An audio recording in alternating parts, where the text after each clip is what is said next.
Kumusta kayong lahat?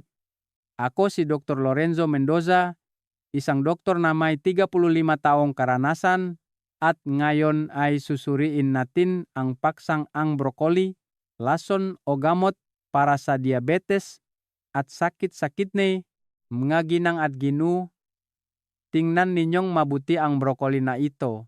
Berdeng-berde, mukhang napakasarap at siguradong ini isip ngang marami sa atin na ito ang numero unong superfood para sa mga diabetic. Tama ba?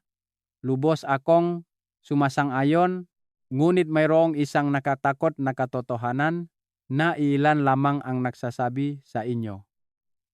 Para sa mga taong may problema sa pagganang bato o sa thyroid gland, kung hindi natin kakainin ang broccoli sa tamang paraan, kahit kaunting pagkakamali sa paghahanda nito, ito ay magiging lason na tahimik na sumisira sa mga selula nga ating bato at nagpapakapal sa ating mga ugat araw-araw. Nakakita na akong maraming kaso kung saan pinayuhan ang mga tao na masustansiya ang broccoli kaya't kumakain sila nito araw-araw o iniinom pa nga ang katas nito ng hilaw upang mapababa ang blood sugar. Ang resulta, hindi pa bumababa ang blood sugar, ngunit lalo silang nanghihina sa pagsusuri. Ang creatinine level sa kanilang kidney ay tumaas ng husto at ang kanilang lalamunan ay lumobo dahil sa goiter.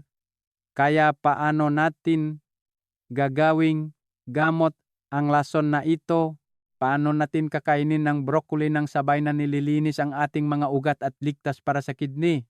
Sa pagbabahagi ngayong araw, tutukuyin ko ang tatlong nakamamatay na pagkakamali na nagagawang 90% nga Pilipino. At ang pinakamalaga, ituturo ko sa inyo ang isang napakasimpleng resipe para i-detoxify ang broccoli na kayang gawin ng kahit sino sa kanilang sariling kusina. Kung maglalaan kayo ang ilang minuto upang pakinggan ang lahat ng ito, maaring mailigtas ninyo ang inyong mga kidney mula sa maagang dialysis. Kaya huwag kayong aalis sa inyong mga screen. Para sa mga unang beses na nakakakilala sa akin, ako si Dr. Lorenzo Mendoza, isang doktor na may 35 taong karanasan sa pagpapayo at pagtulong sa libu-libong pasyente ang diabetes at sakit sa puso. Ang trabaho ko ay hindi lamang ang magreseta ang gamot, kundi ang maghanap ang paraan upang magamit ninyo ang mga simpleng pagkain na mura at madaling mahanap araw-araw upang gamutin ang inyong sakit at mabawasan ang pag-inom nga gamot. Upang simulan ang ating pag-usap ngayon, nais kong ibahagi sa inyo ang kaso ni Aling Nena, isang paborito kong pasyente na 62 taong gulang. 5 taon nang may type 2 diabetes si Aling Nena, kasama ang mataas na kolesterol. 3 buwan na ang nakakaraan, pumunta siya sa aking klinika na may labis na pag-alala sa kanyang mukha, maputla siya. Sobrang nag-ingat ako sa aking kinakain. Narinig ko na nakakagaling daw ng diabetes at nakakaiwas sa kanser ang pag-inom ng fresh juice ng hilaw na broccoli. Uminom akong 2 malaking baso araw-araw. Pero ngayon ay lagi akong nakakaramdam ng bloating. Nilalamig ako. At sa check-up ay sinabi ng doktor na namamaga ang aking thyroid gland. Nang marinig ko ito, nagulat ako. Agad akong nagpaliwanag sa kanya na itigil na ang pag-inom ng hilaw na katas ng broccoli. Bakit? Dahil ang broccoli ay talagang napakabuti, tinaguriang haringang gulay. Ngunit mayroon itong 2 panig. Kung hindi natin naiintindihan ang mekanismo nito at ginagamit natin ito ng mali, ang masustansiyang katas na iyon ay magiging isang malaking pasanin para sa ating matatanda at mahinang katawan. Kaya ano ang masamang epekto nito na ganito kadelikado? ipapaunawa ko sa inyo ng malinaw pagkatapos nito. Makinig kayong mabuti upang maiwasan ninyo ito. Upang mas madaling maunawaan, isipin ninyo ang broccoli bilang isang mahalagang gamot. Ang broccoli ay naglalaman ng isang ginintuang kompon na tinatawag na sulforafane. Tandaan ninyo ang pangalang ito, sulforafane. Ang sangkap na ito ay parang isang masipak na manggagawa sa paglilinis na pumapasok sa ating mga ugat, nililinis ang mga plaque at napakabisa sa pagpapababa ng blood sugar. Pinatunayan ng agham na may kakayahan din itong pumatay ng mga selula ng kanser sa kanilang mga pinamulan. Iyan ang dahilan kung bakit ito pinupuri ng husto. Gayunpaman, ang nakakagulat na katotohanan ay narito. Bukod sa mabait na sulforafane, ang broccoli ay naglalaman din ng isang grupo ng mga sangkap na tinatawag na goitrogens. Ang goitrogens na ito ay kalaban ng thyroid gland kapag pumasok ito sa katawan sa malaking dami. Pipigilan nito ang thyroid na sumipsip ng iodine na magiging sanhi ng pamamagang thyroid na nakdudulot ng goiter, pagkapagod, pagkalagas ng buhok at pagbagal ng metabolismo. Hindi pa tapos dun. Ang broccoli ay naglalaman din ng maraming vitamin K. Ang vitamin K ay mabuti para sa buto, ngunit para sa mga taong may makapal na dugo o umiinom ng gamot panaban sa pamumuo ng dugo. Ang vitamin K ay magpapababa ng epekto ng gamot na madaling madulot na mapanganib na pamumuo na dugo. Nakikita ninyo parang dalawang talim na kutsilyo. Kung tama ang paggamit, puputulin ang sakit. Kung mali ang paggamit, masusugatan ang sarili ng hindi namamalayan. Ngayong naiintindihan na natin ang mekanismong ito, tingnan natin kung nagagawa ninyo ang unang pagkakamali, isang pagkakamali sa kusina na nakikita ko na ginagawa ang 90% ng mga Pilipinang may bahay na nagiging sanhi upang mawala ang lahat ng sustansiya at manatili ang manggalason. Pagkakamali una. Paraan ng pagluluto na pumapatay sa nutrisyon. Ang una at pinakakaraniwang pagkakamali ay ang labis na pagpapakulo ng broccoli o ang pagbanlaw nito ng malamig na tubig pagkatapos kumulo. Napansin ko na maraming ginang at ginuang napakaingat pagkatapos bumili ng gulay dahil sa takot sa pesticide. Kailangan nilang pakuluan ito ng husto sa loob ng 10 hanggang 15 minuto hanggang sa maging sobrang luto bago sila makasiguro na luto na ito. O kaya naman, pagkatapos kumulo, upang maging maganda at berde ang gulay, ibinababad nila ito agad sa isang palanggana ng malamig na tubig. Manggaginang at ginu, kung gagawin ninyo iyon, inihahagis ninyo ang inyong pera sa bintana. Bakit? Dahil ang mahalagang sangkap na sulforaftusa suso na binanggit ko kanina ay napakasensitibo sa mataas na temperatura sa mahabang panahon at ganap itong natutunaw sa tubig. Kapag pinakuluan ninyo ang broccoli sa kumukulong tubig ng higit sa 5 minuto, ang lahat ng sulforafane at vitamin C ay sumisingaw o ganap na natutunaw sa pinakuluang tubig. Ang labingang broccoli na inyong kinakain sa puntong ito ay isa lamang walang buhay na fiber. Nawala ng gaanong benepisyo sa pagpapagaling.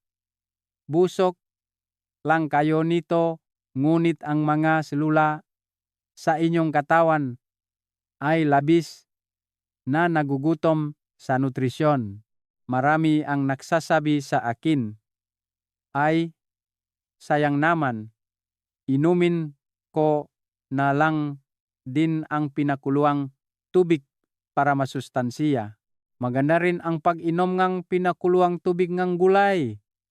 Ngunit kailangan ninyong tandaan na kung hindi ninyo nilinis ng maayos ang gulay, Ang lahat ng nalalabingang pestisidyo ay nasa pinakuluang tubig din.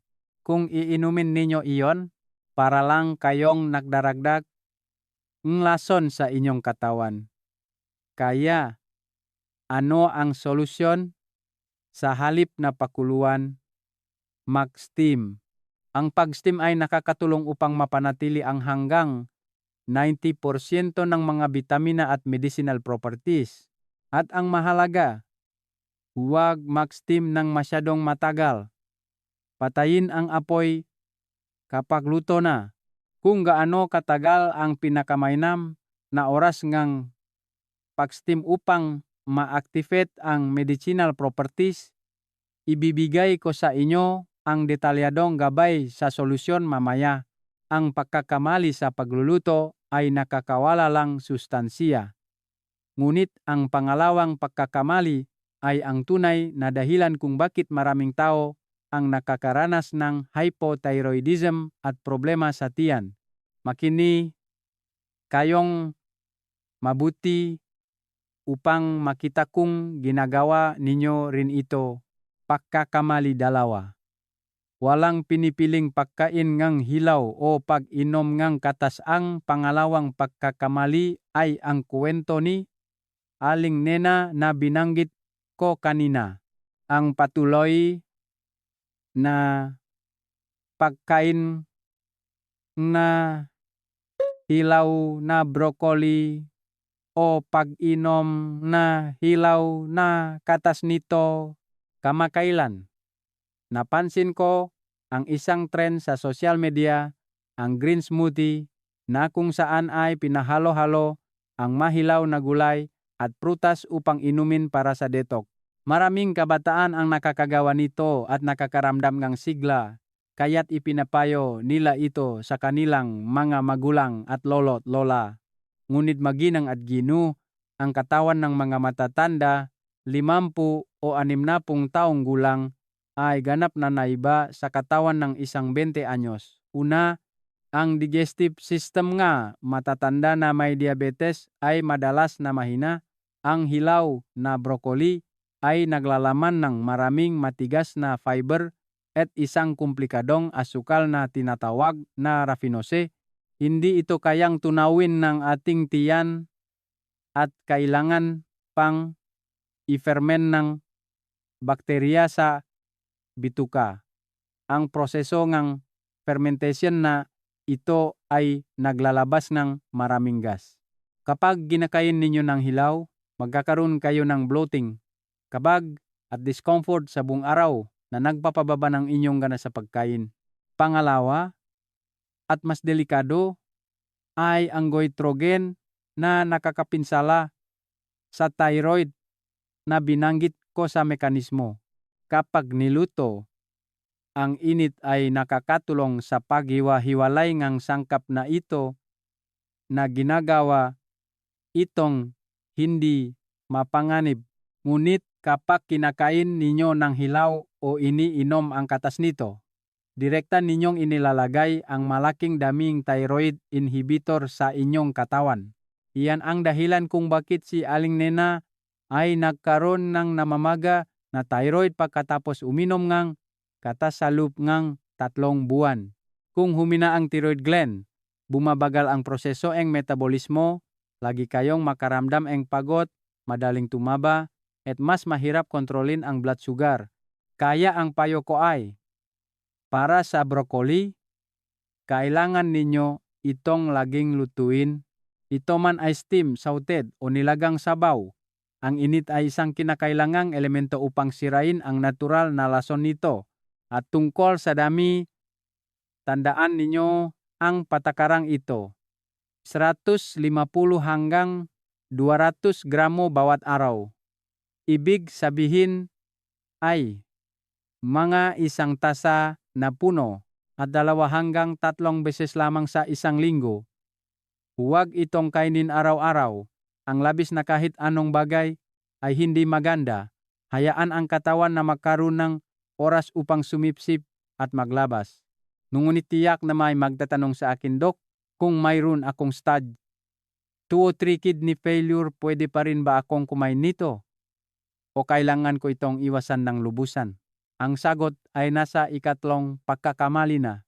Isang forbidden zone na kung hindi ninyo alam, ang mga kahihinatnan ay maaring napakadelikado. Pagkakamali 3. Forbidden zone para sa mga may kidney failure at umiinom ng blood thinners. Ito ang pinakamahalagang bahagi para sa mga may komplikadong karamdaman kasama ng diabetes. Makinig kayong mabuti. Ang ikatlong pagkakamali ay ang hindi alam kung kabilang kayo sa golden group na kailangang maglimita sa pagkain ng broccoli. Ang unang grupo ay ang mga uminom, magamot na panlaban sa pamumuo, dugo, tulad warfarin, maraming may atrial fibrillation, nagkaroon ng stroke o nagkaroon ng stent sa puso, ang kailangang uminom ng gamot na ito upang manatiling malabnaw ang dugo at maiwasan ang pamumuo ng dugo. Ngunit ang broccoli ay naglalaman ng napakaraming vitamin K, ang sangkap na nagpapakapal ng dugo.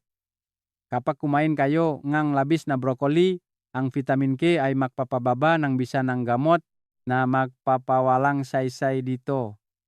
Ang panganib ng pamumuo ng dugo na nagdudulot ng bara sa ugat at stroke ay babalik. Ang payo ay, maaari pa rin kayong kumain, ngunit kailangan itong kainin sa pare-pareho at matatak na dami. Halimbawa, kumain ng kaunting-kaunti araw-araw upang mayak mga doktor ang dosis ng gamot, at huwag biglang kumain ng isang malaking plato kinabukasan. Pinakamabuti ang humingi ng payo sa inyong doktor. Ang pangalawang grupo ay ang mga may matinding kidney failure o bato sa bato. Ang broccoli ay naglalaman ng kaunting oxalate at phosphate. Para sa malusog na tao, ayos lang.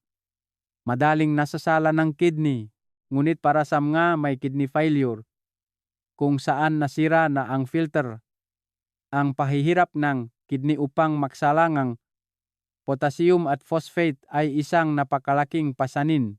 Ang labis na potassium sa dugo ay maring magdulot ng arrhythmia o maging sanhi ng pahinto ng puso. Bukod pa rito, ang mga may bato sa bato, partikular ang calcium oxalate stones, kapag kumain ng maraming broccoli, ay madali ring lumaki ang bato. Upang mas madali ninyong matandaan, pinagsama-sama ko ito sa isang exception map na ito. Tingnan ninyo sa screen. Para sa mga may kidney failure, kailangang pakuluan ng maayos ang broccoli at itapon ang pinakuluang tubig upang alisin ang labis na potassium. Kumain ng mas kaunti, mas mababa sa 100 gramo bawat pagkain. Para sa mga may bato sa bato, iwasan ang pagkain ng broccoli kasabay ng mga pagkaing mayaman sa calcium tulad ng keso o gatas upang maiwasan ang pagbuo ng bato. Para sa mga umiinom blood thinners, kumain ng maliit at matatak na dami, huwag biglang kumain ng labis. Pagkatapos marinig ito, baka nalilito kayo.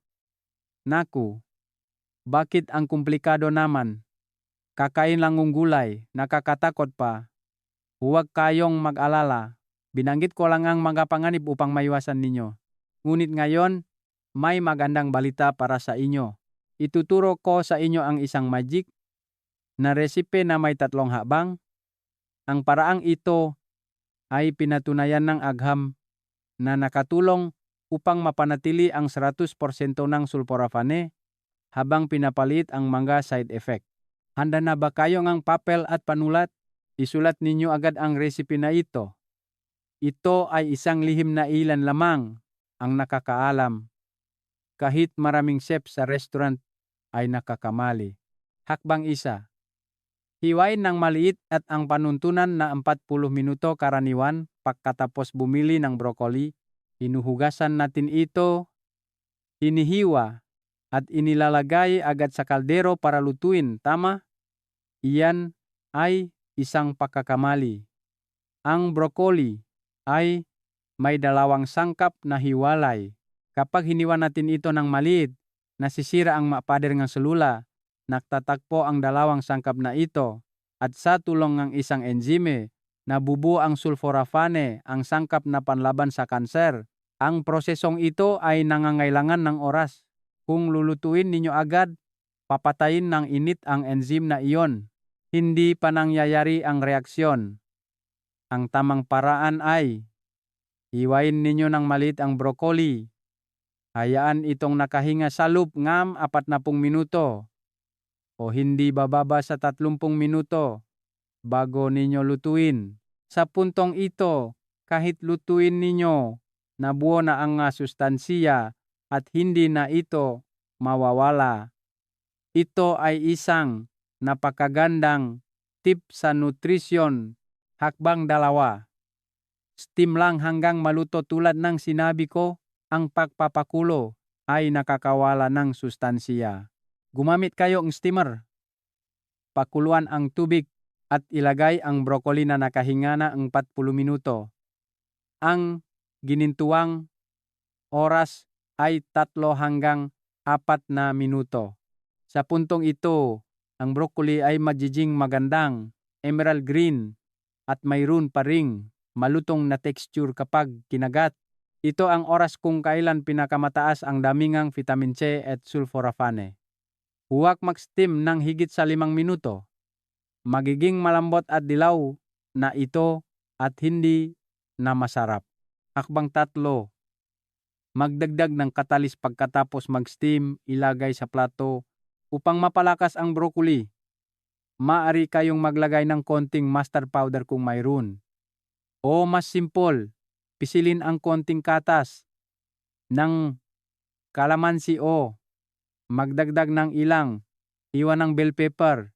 Ang sariwang vitamin C sa kalamansi at bell pepper ay makatulong sa katawan na sumipsip ng iron at nutrients sa broccoli ng 5 beses na mas mabuti. Nakikita ninyo, sa kaunting pagbabago lang, hiwain at hintayin ng 40 minuto, steam ng 3 minuto, at magdagdag ng kalamansi. Ang isang serving ng broccoli ay katumbas na ngayon ng 10 serving ng dati ninyong pinakuluang broccoli. Pero kung broccoli lang ang kinakain, nakakabato. Kaya ano ang ipapares dito upang maging masarap at doble ang epekto sa pagprotekta sa mga ugat? Ibabahagi ko agad sa inyo ang isang perpektong pares sa susunod na bahagi. Sa mundo ng nutritional cuisine, may mga pagkain na kapag nag-isa ay mabuti, ngunit kapag magkasama ay 10 beses na mas mabuti. Para sa broccoli, ang pinakamagandang kapareha nito ay ang lutong kamatis at olive oil. Bakit kamatis? Ang lutong kamatis ay naglalaman ng maraming lycopene, isang napakalakas na sangkap na nagpoprotekta sa puso at prostate. Kapag ang lycopene ay pinagsama sa sulforaphane ng broccoli, lumiliha silangang isang dobleng kalasak na pumipigil sa free radicals na makapinsala sa mga ugat ng mga diabetic. Iminumungkahi ko sa sesenyo ang isang simpleng stir-fry na ganito. Pagkatapos bahagyang i-steam ang broccoli tulad ng nabanggit sa itaas, igisa ang bawang sa olive oil, idagdag ang kamatis at durugin hanggang maging sarsa, timplahan ng bahagya. Pagkatapos, idagdag ang steamed broccoli, ay stir-fry ng mabilis sa loob ng mga 30 segundo at patayin ang apoy. Ang putahe na ito ay may bahagyang asim, bahagyang creamy, mula sa olive oil na nakakatulong sa pagsipsip ng vitamin C at malutong at matamis mula sa broccoli. Napakasarap kapag kinain kasama ng brown rice. Tungkol sa oras ng pagkain, dapat ninyo itong kainin sa tanghalian. Bakit? Dahil ang fiber sa broccoli ay nakakatulong sa inyo na makaramdam ng busog sa mahabang panahon. Binabawasan ang pagnanais na mag-snack sa hapon at iniwasan ang labis na pagkain sa gabi na maring magdulot ng bloating at hirap sa pagtulog. Pagkatapos marinig ito, siguradong isip na ninyo kung ano ang kinain ninyo kaninang tanghalian, tama ba? Subukan agad ang resipe na ito. Bumalik tayo sa kuwento ni Aling Nena na binanggit ko sa simula. Matapos marinig ang aking paliwanag, ganap na nagbago si Aling Nena. Itinigil niya agad ang pag-inom ngang hilaw na katas. Lumipat siya sa paggamit ngang panuntunan na hiwain at hintayin ng 40 minuto bago i-steam. 3 beses lang sa isang linggo siyang kumakain ng broccoli, inihahalo sa iba pang uri ng gulay. Naglagay din siya ng kaunting turmeric powder at black pepper sa kanyang stir-fried broccoli. Ang turmeric ay isa ring napakagandang anti-inflammatory. Ano ang resulta? Pagkatapos ng 2 buwan sa follow-up, nakangiti ng malapad si Aling Nena. Sabi niya, "Doc Mendoza, payapa na ang aking tiyan, hindi na masakit. At ang nakakagulat, ang aking TSH level sa thyroid ay bumalik sa normal. Ang aking blood sugar after meal ay bumaba mula sa 10 mmol/L, ngayon ay nasa 7.5 mmol/L na lang." Napakasaya ko nang makita ang ngiti ni Aling Nena. Ang kuwentong ito ay nagtuturo sa atin ng aral. Ang mga gulay sa paligid natin ay gamot din. Kung tama ang ating pagkaunawa at paggamit, huwag maniwala sa mga haka-haka at gamitin ito ng mali na magdudulot lamang ng pakawala ng pera at kalusugan. Upang mas madali ninyong matandaan at may lapat agad, ibubuod ko ang 5 mahalagang bagay tungkol sa broccoli sa isang maikling checklist na ito. Maari ninyo itong i-screenshot. Huwag labis na pakuluan at huwag banlawan ng malamig na tubig. Mas mainam ang pag-steam. Huwag kumain ng hilaw o uminom ng hilaw na katas kung mahina ang tiyan o may problema sa thyroid. Tandaan ang 40 minutong mantra. Hiwain ng maliit. Ayan, itong nakahinga ang 40 minuto bago lutuin upang ma-activate ang sustansiya. Kontrolin ang dami. Para sa mga may kidney failure o bato sa bato, kumain ng limitado. Mas mababa sa 100 gramo bawat pagkain at itapon ang pinakuluang tubig. Para sa malusog na tao, kumain ng 150 hanggang 200 gramo bawat pagkain, 2 hanggang 3 beses sa isang linggo. Smart combination. Kumain kasama ng vegetable oil, olive oil, o tomato sauce upang madoblang pagsipsip ng nutrisyon. Isang maikling listahan lamang, ngunit kayang protektahan ang kalusugan ng isang tao sa buong buhay. Tandaan ninyong mabuti, ang broccoli ay napakabuti. Pindutin ang share button. Ibahagi ang video na ito sa inyong mga kaibigan, kamag-anak, o ipadala sa mga retirement group. Dahil sino ang nakakaalam, isang pag-share ninyo ay maaring makatulong sa isang tao na maiwasan ang nakalalasong sa baw at mailigtas ang kanilang kidney.